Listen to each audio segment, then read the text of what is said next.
મહેસાણાના ખેરાલુ તાલુકાના ગામડાઓમાં મનરેગા યોજના અંતર્ગત રાષ્ટ્રીય આજીવિકા મિશન યોજનાના સખી મંડળની 7 જેટલી ગામની બહેનોને સરકારની લખપતિ દીદી બનાવવા અંતર્ગત રોપા આપવામાં આવ્યા હતા।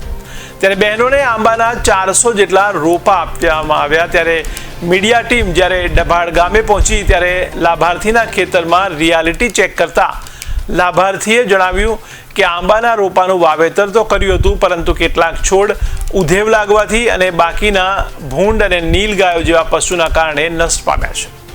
ત્યારે આ સમગ્ર કથિત કૌભાંડના આક્ષેપ વિશે ખેરાલુ તાલુકા વિકાસ અધિકારીને પૂછતા તેમણે જણાવ્યું કે નિયમ મુજબ મજૂરી ખર્ચ તેમજ માલ સામાનનું ચૂકવણું લાભાર્થી તેમજ વેન્ડરને કરવામાં આવ્યું હતું। ત્યારે ખેરાલુ તાલુકાના કેટલાક ગામોમાં આંબાનો ઉછેર સારો છે તો કેટલાક લાભાર્થીઓને મોટું નુકસાન પણ પહોંચ્યું છે।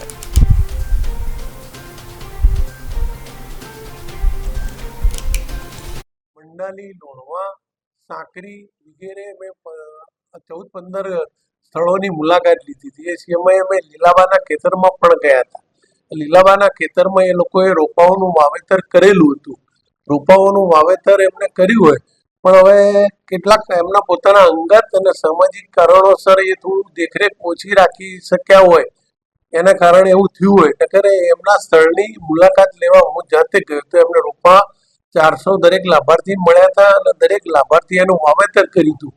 પણ હવે એમના અંગત કારણોસર વધતા એમને અમે જેવું પણ જાણ્યું છે કે એમના કુટુંબની અંદર એ કામ કર્યા પછી 5 વ્યક્તિઓના મરણ થયા। તમે સમજો કે એક જ વ્યક્તિના કુટુંબના 5 મરણ થયા હોય તો સામાજિક આવી દુર્ઘટનાઓના લીધે એને એવું ધ્યાન ના પણ આપી શક્યા હોય। આવા લાભાર્થીઓ સારા રોપા ઘણી જગ્યાએ ઉછેર્યા છે। હા, ડાઓલની અંદર છે, લોણવામાં છે, મંડાલીમાં છે, ગઠામણમાં છે, સમોજામાં છે, ત્યાં પણ સારું રોપા સારા છે। લાભાર્થી દીઠ 1 વીઘાની અંદર કેટલા રોપા?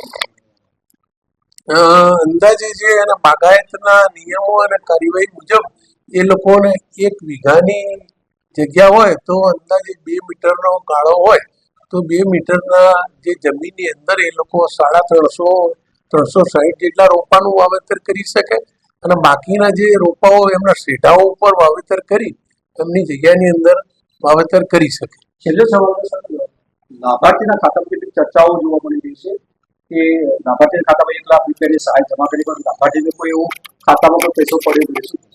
લાભાર્થીઓના આ કામની અંદર એમને જે 3 વર્ષ સુધી માવજત કરવાની છે એનો મજૂરી ખર્ચ મળવાનો છે 3 વર્ષ સુધી। 1 વર્ષે બધો નહીં પણ 3 વર્ષ સુધી મળવાનો છે।